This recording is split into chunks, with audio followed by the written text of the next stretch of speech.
You smell what Daboll's cooking. Wow, dude. Wow. Listen, I know that we can go nuts and 11 wins, Giants. That doesn't matter. That's not happening. You have to have the most basic starting point to believe, have this real faith that you finally got it right. Get the wheelbarrow, throw this guy's balls in them, wheel them onto the plane, wheel them back to New Jersey. That was awesome for the Giants. Yeah, it was. Look, It was a great win. It was. Wow. You shouldn't be thinking that the Giants are going to go to the postseason and possibly win a Super Bowl this year, but you should be encouraged. By the way, before I get going, I told you that the strength of this team was going to be the offensive line in the run game, not necessarily in the pass game, and Saquon Barkley. Yeah. We saw him in training camp that Monday that we were out there. I talked to him a little bit. He said, I love the way that they're using me, and you saw it. He exploded 160-plus yards and a touchdown and the two-point conversion. And more importantly, he ran with a physicality that you haven't seen him do consistently, at least not since his rookie season. So hats off to Saquon Barkley for being back to the Saquon Barkley that everybody thought he was when he was drafted at the top of the first round 5 years ago, I should say, because this is now his 5th year. But the bigger story here for the Giants is not about the win, even though it was awesome. And you're right, the cojones it took for Brian Daboll to go for 2. And he didn't even think about it. He was like, yeah, we're going for 2. I'm going to be aggressive. He told those guys he was going to be aggressive, and then he was aggressive. But the bigger issue for the Giants, and the thing that I love the most, is the accountability. And we saw it after Daniel Jones threw that interception trying to throw a jump ball to Saquon Barkley.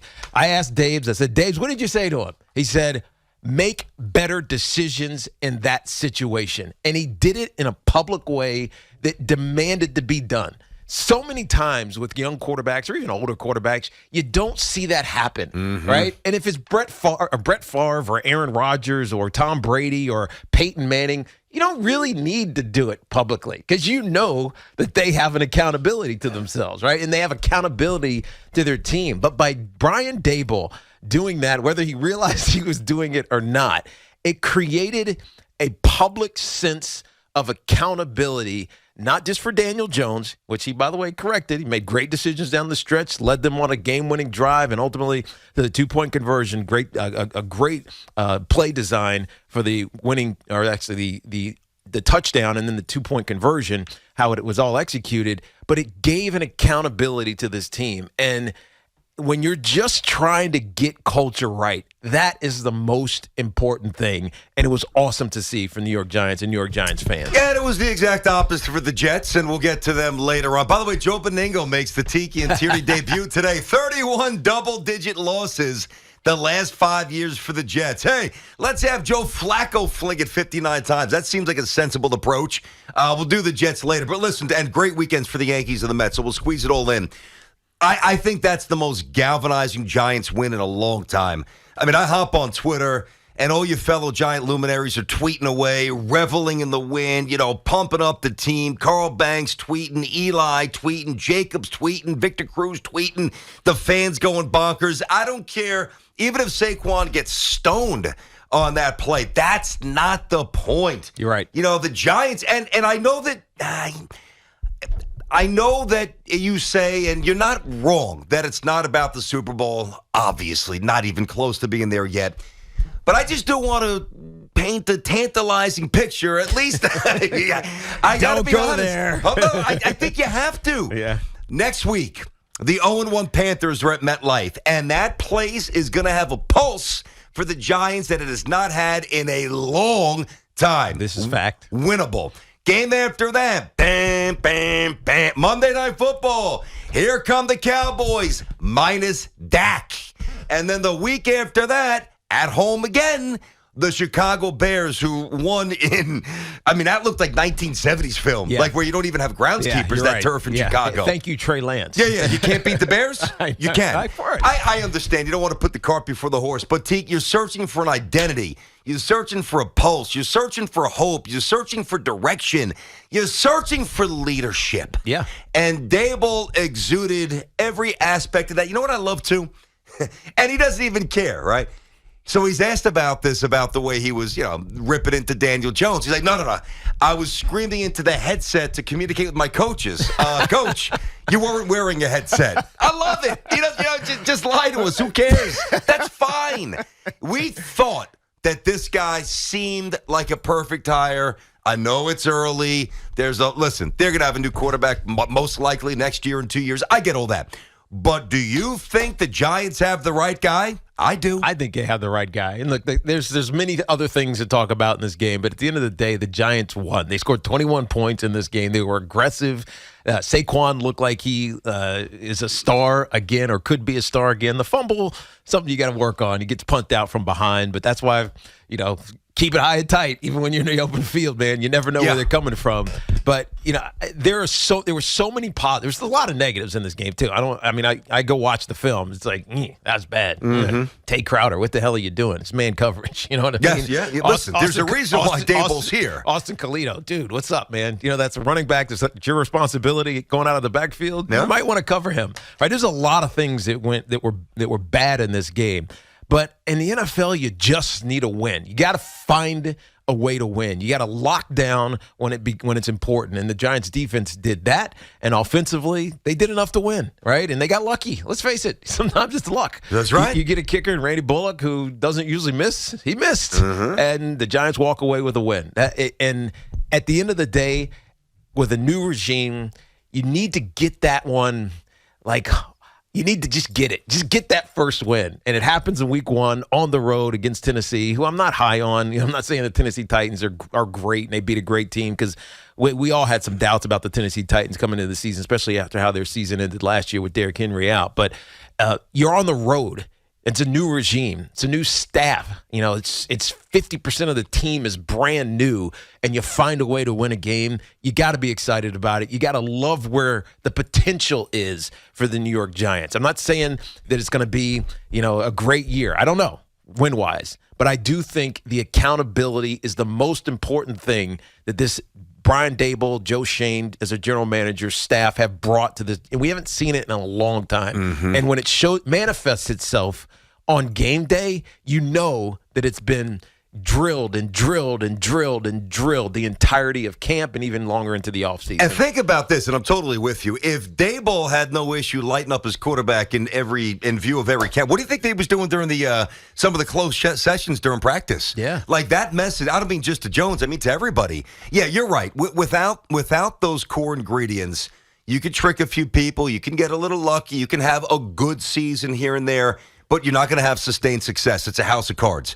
And that's been one of many issues with the Giants that Shane and obviously Daboll now in terms of the game stuff, they're here to rectify. And it was just, I'm going to use the word galvanizing. I mean, they even if they won in more conventional fashion, you'd still be pumped up. But the fact that they won, and I am with you, Tennessee's going nowhere this year. I agree. And I know what they did a year ago, seed-wise. But the one thing you have to say, while I don't think they're a real threat to win anything of significance this year, they are a winning culture. That coach is demanding. That's right. I'm not knocking. No, I know you're not at all, because I love that guy. I'm just trying not to undersell the win. I understand Tennessee's not going to win the Super Bowl in all probability or even get anywhere near it, but that is a team that has expected to win now for a couple of years and has won together. So it's like one thing, if the Giants beat the Bears, I know the Bears won, but 17-16, or they opened up the Jets and they won 29-17, or another dregs of the NFL. You beat a quality program in their crib in a manner that most coaches would not have had the guts to do. That's right. That is awesome. Yeah, nothing to lose, right? So you can go for anything. Let's go for anything, and that's what the Giants did. That's why they won, right? You love it. I mean, you knew it when Daniel Jones. He got face mask too. They didn't call it. But when he throws the touchdown to the tight end, and they don't even think about coming off the field. Well, he did. He said that he ran it through a few of his defensive players. But Daboll said, "You guys cool if I go for it?" And whomever those key defenders are, and he's like, "Yep." And they're like, "Let's go for it." And then the play call is just great. Yeah. And Saquon, he was dead to rights. Saquon was dead to rights. But that's how I knew Saquon is back. simply because of the 2-point play. So first of all, he catches this shovel pass. It's not even really a good shovel pass. Just kind of just like throws it to him. He catches a shovel pass. There are two defenders like hemming him in. He's about to get hit. That sidestep, that jump cut, you call it as a running back, that jump cut he made to get around those two dudes was vintage Saquon. Mm-hmm. Like, that's what we saw Saquon doing as a rookie when he was, people were, oh, he's too jitterbuggy. Yeah, but sometimes you can jitterbug your way into success, right? That jump cut around those two beating linebackers, and then with the safety coming down, he didn't try to go around that guy. He put his shoulder into him. Number 21. Couple times he put his pads down. He put his shoulder into the safety and just bulled his way into the end zone. And as I talked when I chatted with Dabes this morning, I said there's an aggressiveness and a physicality that I see with Saquon Barkley that I haven't seen in a long time. It's what's been missing from his game. Now, is he going to be a superstar this year? I don't know, but I'm starting to see it again, and that's what's so exciting about Saquon and this offense if he gets back to where he was in his rookie season. Good scouting report, and I got you. 877-337-6666. Tiki and Tierney on the Fan. So out of the chute, the G-men, a ray of sunshine. Let's face it, it was actually an awesome weekend all around. Mets looked really good down in Miami after the first the rough one on Friday night. The Yankees starting to hammer the ball. Stanton getting loose. A lot of guys having more quality at bats, beating the Rays. You had to do that. And, I mean, listen, we'll get to the Jets, obviously. But there was, that Aaron Hicks play on Friday night was... I didn't see it, but I saw your tweet, which made me go look at it. God. And, wow. That was, so Friday was rough for the Yanks and the Mets. It could have been a very different story, which is my point, over the weekend. But both teams proved resilient. The Braves blew a lead. Jansen got touched up for the two bombs. So here we go. Everybody but the Jets, at least now, giving us hope. As we get a little deeper into the series, into the month, I should say. We're inside of our Town Fair Tire studio. Friends at Town Fair remind you that at Town Fair, you always get the guaranteed lowest price on name brand tires from Connecticut to Maine. Nobody beats Town Fair Tire. Nobody. All right. I know you guys are pumped up. We start up John, who is in Wayne, New Jersey, on the Fan, Tiki and Tierney. What's up, John? What's going on, gents? What a time to be. Yeah, 1-0, above 500, division leaders. Feels good. First time in a long time. I think they put the graphic up yesterday. 6 years, I think it's we've been starting 0-3, 0-2, 0-5. So it's a great time. So I'm real excited. I'm just going to rattle off a few things I saw yesterday. First off, the relatability. Daboll is a player's coach, and I know we said that about Joe Judge, but Judge always just kind of seems like a robot. Daboll is, he looks like a football player. Seeing him and Barkley at the end of the game hugging each other, seeing Barkley as mad as he is and that chip that he has on his shoulder it's got me so excited about what this guy's going to do this year. The accountability piece, like you talked about, this regime is going to put the best players on the field. They're going to put the players that buy in. I saw Richie James out there more than I've ever seen him in my life. That's right. Tony played like 10, and I think Tony played like 10 or 12 snaps. So this regime is going to put the best players out there. They don't care what you're getting paid, where you got drafted. They're going to play them. And the funny thing is, so next week we got Baker. The week after that might be Cooper Rush. No, it's definitely. Might. Dak's out for 6 to 8 weeks. It's Cooper Rush. Yeah.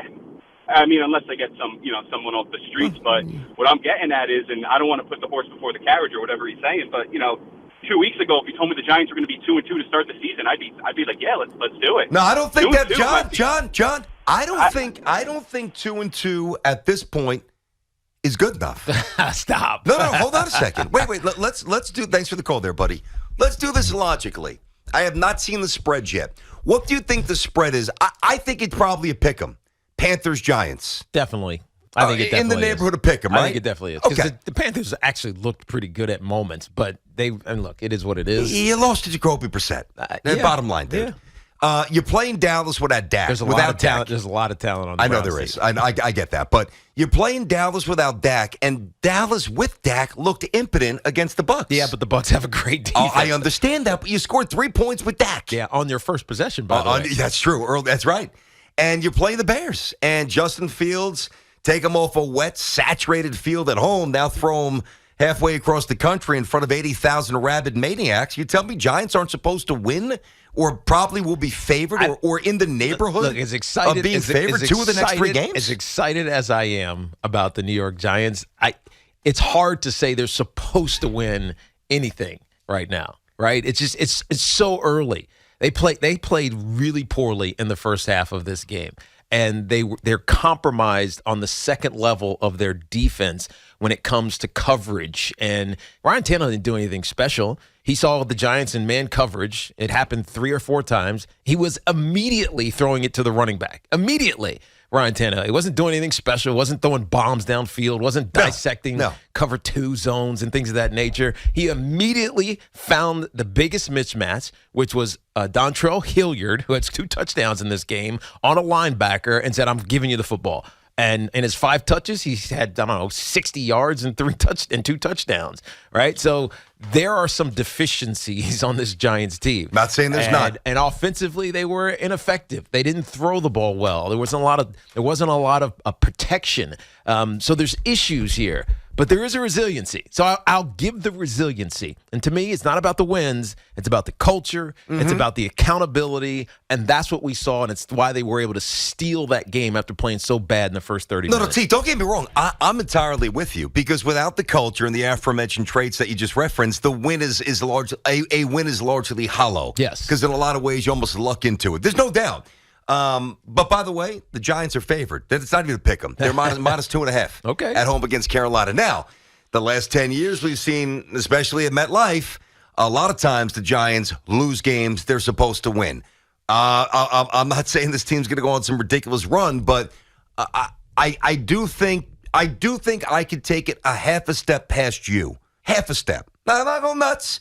Just a half a step. Fun win, inspiring win. Possibly season-altering win. Nobody thought these guys would do anything this year. Let's call it for what it is. Come on. Yeah. Let's not lie. We've been on the air all summer. Everybody at the station, unless I'm missing somebody, has pretty much said the Giants will be a doormat. I mean, for the most part, let's be honest. Now you win your first game on the road, and you get gifts. I mean, one of the better quarterbacks is not playing. And, I mean, you're playing the Panthers. Yeah.